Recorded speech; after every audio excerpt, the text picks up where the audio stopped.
Alright, what is up guys? It's Raul here from SoCal Disc Golf. I'm going to be doing a disc review for you guys today, and the disc I'm going to be reviewing is the Zone OS. This is a test flight. It's only been released at the Memorial Tournament, which I was just at, and I got a few of them, and I'm also going to be doing the Saki Bomb First Run Slammer, a Moonshine Slammer, a flat top stiff zone. Alright, so first things first, we're in the wind here right now. It's blowing that way and that way, so kind of a tail left to right. So I'm just going to be showing you the Zone OS on a flat to hyzer line, seeing how much it wants to get left.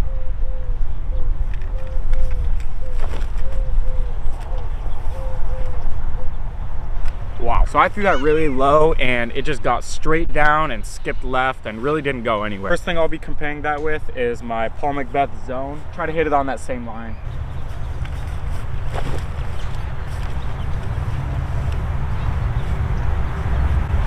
So definitely gave that one some more height, but it flew straight for way longer and then had more of a subtle fade left at the end. Now we'll go with the First Run Saki Slammer.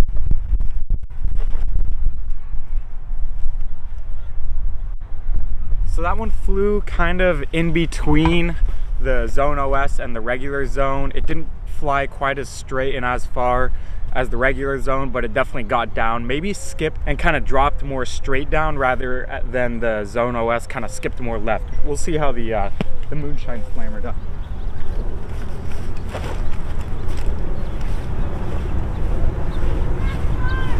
So I definitely gave that one a lot more height than the other ones, so it stayed in the air a bit longer than the base plastic one. However, it did drop and get to the ground pretty quick. Alright, so for the distances in order from shortest to furthest, we got the Test Flight Zone OS, the First Run Saki Bomb Slammer, Moonshine Slammer, and just the normal zone. I do think I threw this one a lot higher than the Saki Bomb, so I think that might be why it stayed up in the air a little bit longer, especially because there was a right to left tailwind, so it kind of just carried it. Now we're gonna do what we really came here to see and throw them into the headwind and see how they hold up against that. All right, so we're going straight into the headwind. First, we got the Zone OS. We're gonna try to put this one, all of these on a little bit of flex, so that way we can see if they push over and then how long it takes to fade out. Alright, so my audio was terrible for these going into the headwind, so I'm going to play each clip twice. This was the Zone OS. I threw it on a good ante line into the headwind. It holds over to the right for a little bit and then immediately fades out. This is going to be the zone, the normal zone. So this thing kind of does what a zone does into the headwind. It fights, so it kind of just pushes straight on that anhyzer angle and then lands flat. This is going to be the First Run Slammer. I kind of just yank it over to the right off my line, but I still released it on the anhyzer angle, and it really just pushes to the right and lands flat as well. Probably a little shorter than the zone. And here is the Moonshine Slammer. I initially put it on the right angle, but just give it too much height, so it fades out way too early to even really compare to the other ones. But yeah, it really doesn't go right at all, but the height kind of takes away from the throw because it's so different from the others. Alright, so we threw these discs into the tailwind, then we threw them into the headwind. They kind of flew how I expected. Now we're going to try them on some forehand flex lines and see how long they're going to want to hold over or if they pan out quick. Starting with the Zone OS, we're going to try to put this on a decent amount of angle, just kind of hoping it's going to push and then pan out at the end and get a little skip. Again, into the tailwind, even a little bit of right to left.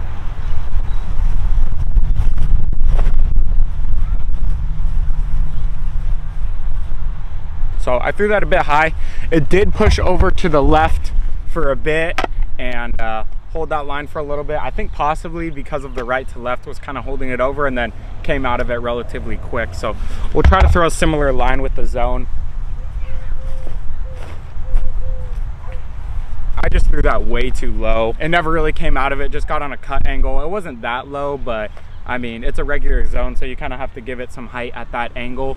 The Zone OS is clearly way more overstable than that, so it's definitely a good disc to have and use because you pretty much will never burn it over. So we're gonna try that same line with the Saki Bomb.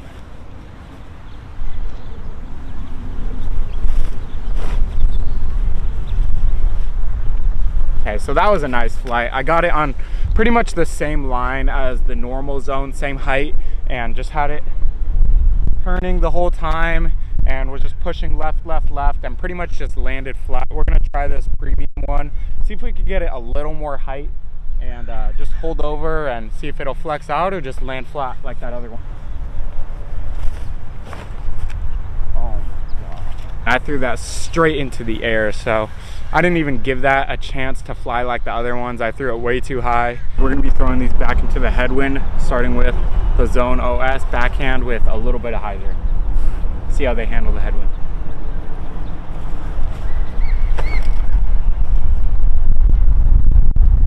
God, that thing dumps. Here's a regular zone, little hyzer.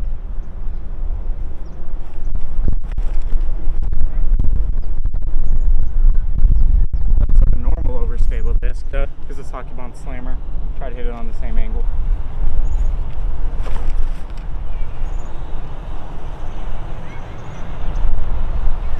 So what I've noticed about the slammers is they don't fly very long. They kind of just go straight and dump straight down out of the air rather than right to left. We'll see what this moonshine one does.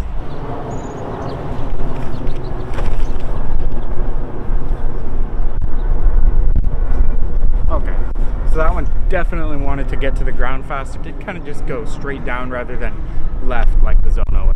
All right, so that wraps it up with our comparison with the Zone OS, the Paul Macbeth zone, and the two slammers. The two I was really concerned with are these two. They feel pretty similar. They're both deep in baseline plastic. The slammer obviously has this thumb track here and feels a little different on the edges. This one has a little more concave, where this one's just kind of more flat.